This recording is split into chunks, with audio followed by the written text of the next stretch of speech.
tinitingnan muna lang namin kung ano. Unang-una dyan, yung mga pag-iib. Kasi, alam ko, balita ko yung maraming mag-iib na yan. Yung usapan kasi, instead dati na 2 weeks or 15 days, ay 14 days yung dati, gagawin 7 days na lang.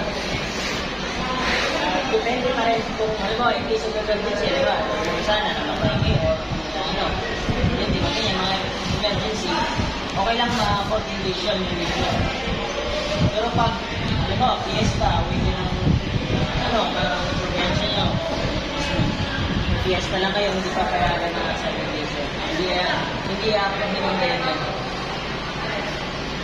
Pero kung may sakit siguro, pwede naman. Tapos yung sa absent, kailangan, napitingnan din namin, kailangan magpaalam sa, alam mo, may sakit kayo, halimbawa may sakit, tapos hindi kayo makapasok, magpaalam pa rin kayo, mag-text pa rin kayo kay Paeng, sa akin, or kay Sir Ronald, sila yung kasi, dati, di ba, minsan, parang nalalaman na natin, may sakit talaga, magpasa.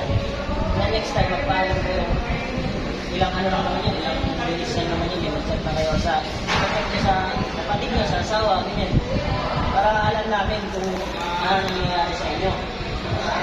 Tapos, ano, sa Lunes, iwasan din natin mag-absent. Kasi, kailangan namin pinag-bantayan.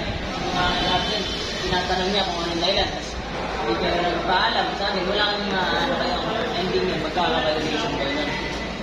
Kaya, pag-absent kayo, nagpaalam kayo kung saan kayo ano, dapat ano din yung kasi nyo, ba't kayo sa absent.